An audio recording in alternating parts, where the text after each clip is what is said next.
Good morning, everyone. I'm so excited to have you here to meet my special guest, Jodi Salice.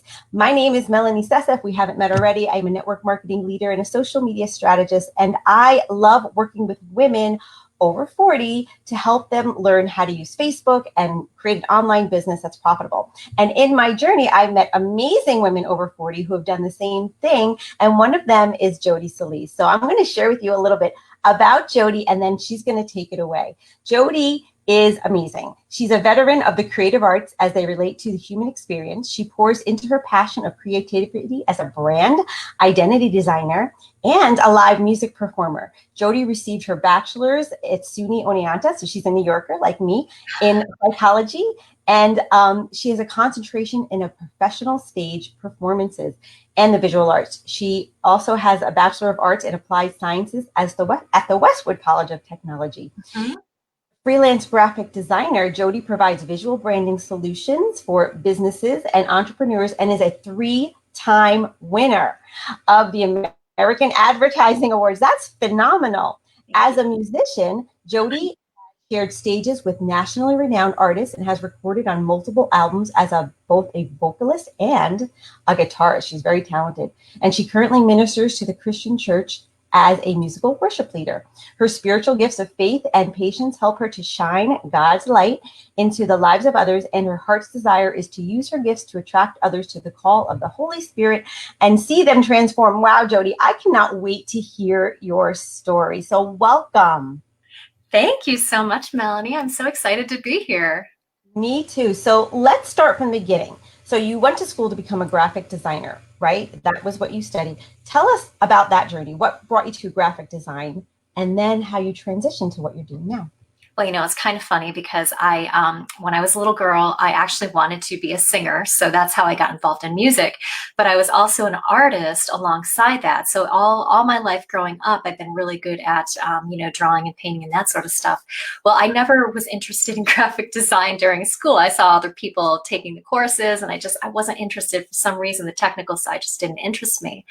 But I went to college, I learned psychology and have a passion for human nature. And then after I graduated, in the time that I was searching for a job in psychology, I worked at a print shop, and they had a graphic design department there.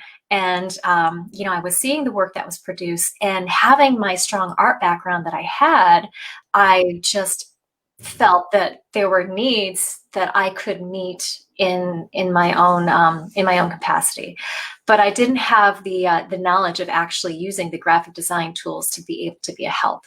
So I decided that as long as I was there and as long as I was really interested in this aspect, I was going to learn how to use those tools. So I started taking new college courses through Westwood College of Technology and became an Adobe professional. So I've been using Adobe for close to 20 years now. And I started my freelance business in 2005, doing graphic design for clients as I acquired them. So did I answer your question, Melanie? So you started that way. And so it was kind of like, it was unexpected. It was. To do that. Yep. So you started doing branding, and then how did that go? So today you're a branding expert. You and I have talked, and as a marketing and I talked to you, I'm like, you're amazing. So how did you come to embrace what you're doing now as a branding expert? Like, that is what your focus is.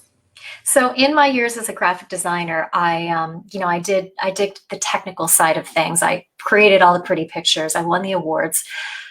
But there was still something missing. In that time, I felt like I really wasn't getting deep into my clients' problems. I wasn't really getting to know who their audiences were, how they were communicating more strongly through their own branding efforts. And I realized that there was a huge disconnect between the technical side of things that I was doing and the psychology behind it all. So, this was actually, it kind of tweaked my conscience a little bit, because in those years that I was practicing graphic design, handing over, good artwork, I also felt like I'm not serving them to the best of I'm not serving them the best that they should be served. But I was busy. I had a lot of clients. I was working around the clock. I tried to dive into the brand strategy side of things, which is really the psychology of graphic design. I tried to dive into that during my busy time. I didn't have a whole lot of time, but I have been studying it for a couple of years. When COVID hit, my clients, who are mostly non-essential businesses, well, they couldn't prioritize the graphic design side of things. So it gave me a lot of time to really dive into the deeper the deeper side of branding, which again is the psychology behind graphic design. So I have been studying from some really incredible mentors, learning the deeper principles of branding, and I've been able to incorporate that into my graphic design business, and to be able to say that now I am more of a brand strategist and brand designer than just a graphic designer. So so much more fulfilling, because now I know that I'm getting more on the human side of things as it pertains to putting ourselves out there through a visual identity. That is so important that you marry those two, the technology, but also the emotion, the psychology behind it. It really is the whole package. What are the types of clients that you work with or like to work with? So I have all kinds of clients, but my target audience is actually Christian women entrepreneurs. And the reason for that is quite simply because I'm a Christian and we share a rapport. I sort of know, I shouldn't say I sort of know, but I relate to where they're kind of coming from. They want to have a business that is more purpose driven. Mm-hmm. And, that's certainly something that I struggled with during my years doing graphic design, because I was attracting clients that they were fine, great people, but I didn't feel fulfilled in the work that I was doing, because it was all short lived. It was all for, vain, for vanity. And I just wanted something bigger. I wanted to serve God's kingdom. And so that's where I come from. And that is the rapport that I can share with my target audience, who are women, Christian women entrepreneurs. But I do have male clients who are wonderful. They are also Christian men. And I have worked for non-Christian folk who are still attracted to me because they trust in my integrity. They love my personality. They love my vibe. So they come back to me. But yeah, that's why I was attracted to you, because I love your vibe. So what has been some of the results that you've seen in this transition in your life? Maybe personally, professionally, whatever it is. What are some of these results that you've had? It's been a huge awakening, honestly, because 15 years is a long time to be doing something without really doing a deep dive into who people are, what they want, what their goals are. It's a long time, and to feel unfulfilled in my work.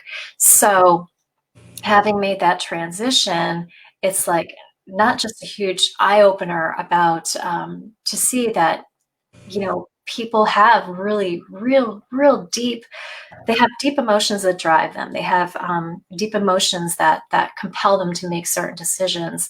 And I never paid really much attention to that because I was so busy doing the technical side of things. So really what I learned from it is I just can't fulfill a project without to a level of high integrity without really deep diving into these people, to who these people are. So I feel like it's been a growth experience for me, not just on a business side of things, but on a personal side of things too. I'm getting to know people. I'm knowing what drives them. I'm making deeper connections and building relationships. And that to me, it's like seeking the kingdom first. And all of these things being added unto me as a result. So I'm thrilled and I'm happy, and I can't speak any more to that. It's just awesome. I love that you said that in a career or a profession where you just weren't feeling satisfied, right? And I find with a lot of women over 40 is that we come to this place where like what we were doing is not really fulfilling us the way that we know that we have the capability to do. And so many people like you and me transition, to take advantage of our skills and our passions and our, the loves that we have. I love that. So if you could say what has been the best part of this transition in your life, what would you say it is? Well, the best part is that I have gone from being an introverted worker at my computer day after day to a leader in my segment. And I am cultivating relationships. I am, I think that's really the best part, is the relationship part. So I've gone from being an introvert with almost no connections except my direct clients to having a community of like-minded women who I feel kind of responsible for in terms of what I'm providing them and how I'm nurturing them in their own walk. So it's been a ministry as well for me. So I love that answer, and I connected with you because I fell across your Facebook group. And what is the name of your Facebook group so that I don't mess it up? Exactly. It's right here. It's branding tips and networking for Christ-guided women entrepreneurs. Although I do need to say that because of keywords, it's actually called, if you were to type it out in the search, it's actually Christian women entrepreneurs. But I think Christ-guided is a little bit more of a differentiator. So that's what I put out there. It's a great group. Jodi gives so much value in there, and I've gained a lot of knowledge, but also the relationships that you talk about. So I love that so much. So Jodi, if people are looking to work with you or find out more about what you do and how maybe you could help support them in their branding efforts in their business, how can they contact you? Well, I would love it if people would friend me. I accept friend requests from, anybody who fits my profile. I segment them into my business, and you can get a lot of information off my personal profile, and just send me a DM through Messenger. I get all of those. I get all of those message requests. I'm always checking on those, so they won't go unseen. And join my Facebook group. Awesome. Yeah. Jodi, thank you so much for spending this time with me. You are a delight, and I offer so much value to people who connect with. I want to encourage everyone to reach out to Jodi. Thank you, Melanie. I appreciate it so much. You're welcome. You're welcome. All right, everyone, have a great day, and I'll see you next Thursday. Have a great one.